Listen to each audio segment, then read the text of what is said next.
You say that people are not doing practice, but life itself is a practice also. Life shows through its own working ways to refine. Breathing itself is, one can say, as you don't need to do pranayam per se for you to call that you are doing yoga. You are breathing all the time.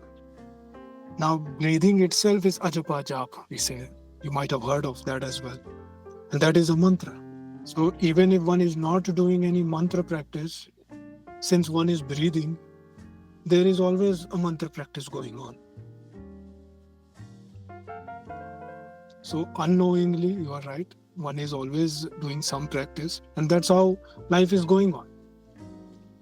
Many people practice it in a lightning speed by taking on practices and speeding it up. And many people choose to just go with the life's flow and experiencing life as it comes in its own states, good, bad, right, wrong, whatever it is, whatever life brings, one is experiencing it. And that itself is a path of sadhana. It may not be very fast, it may be very slow, but nature is like that. Nature moves very slowly. Nature's time span is very different from a human perception of time span, right?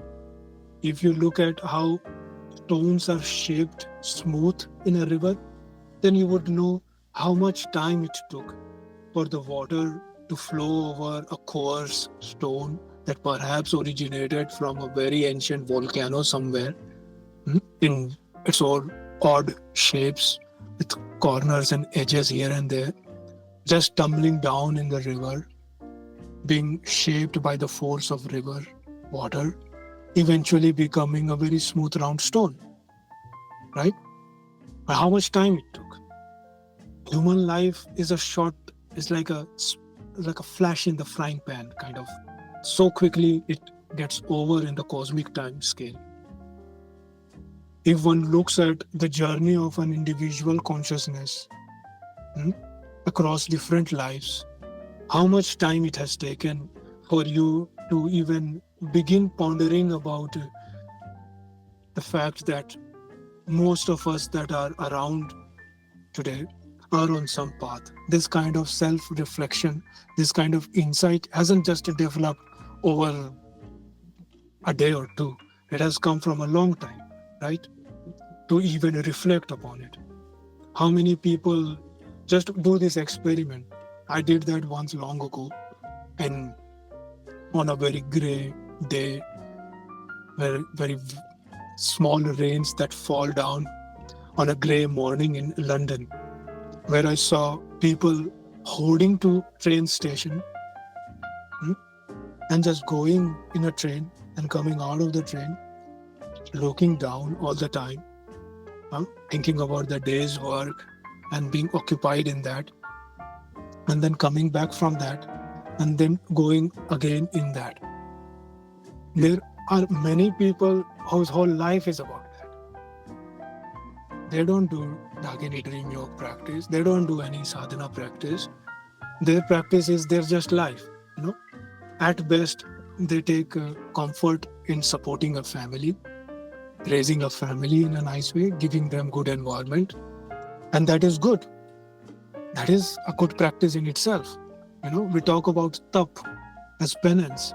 People going to work, sacrificing their pleasures so that pleasure and give their time to go and work somewhere to get some money to support a family. That itself is a tap or a penance. Different kind of tap and penance gives different outcome. The tap and penance of working and getting money gives that outcome as money so that you can support your family. The person's tap is that, but that also is a practice. That also is a tap. So one has to think about what one wants to practice, what kind of tap one wants to do. That's where the conscious choice comes.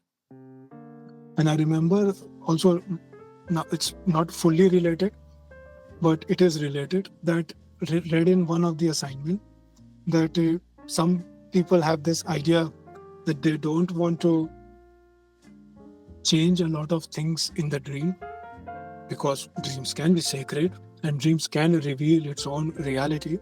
Very true. And in that case, one should allow the dream to manifest, give space for dream reality to reveal itself without the conditioning of the mind.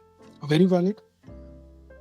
However, just like in waking life, we do not just let life reveal itself, right? We also take conscious choices. We also make conscious decisions to better it. Like we are breathing all the time, right? Even if you do not make a choice of breathing, you will end up breathing invariably because it's very much needed for your life. But we also talk about doing pranayama. We talk about anulom vilom, right? And that is a breathing, but it's a intentional breathing, that you breathe in from one nostril and you breathe out from the other, because you want to calm your mind, you want to purify your nadis, right?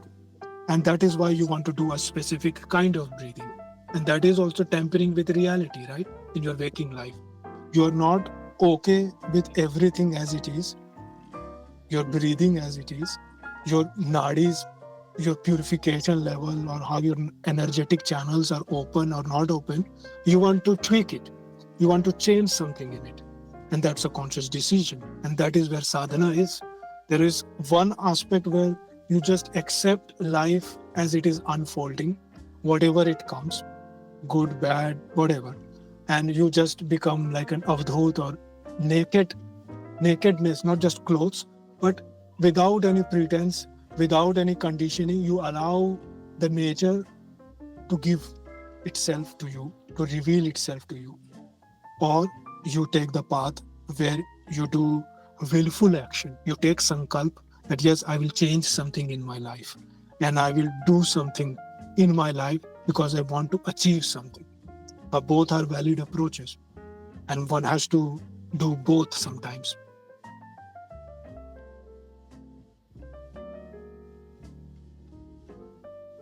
One should allow space, but one can also tweak one's life. And that's where conscious sadhana practices come in.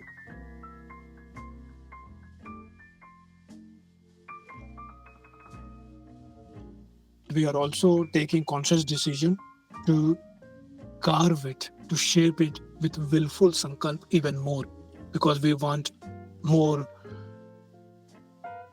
lightning path. We want to go forward.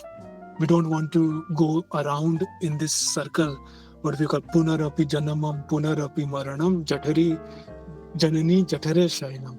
That is called that life cycle, life after life. You take this body, you go into a woman's womb, you take birth, you come out, you do your thing, and then you shed this body to again take another body in another woman's womb, and then repeat this cycle. So it keeps on going until one learns, until when one becomes fulfilled in that, one will have to come back.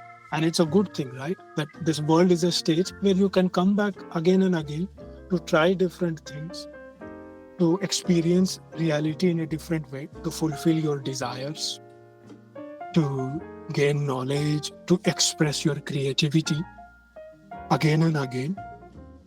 And it is the desire that drives us to become more alive and take more birth as well. So you come here and it's up to you what you want to do. That is where the freedom is there. Nature does not force you to do sadhana. Nature is like, this is a nursery also. Like play. What do you want to play with? You want to play office, play office. You want to play mountain, you play mountain. You want to play a song, go ahead, play a song. It's your play. You play.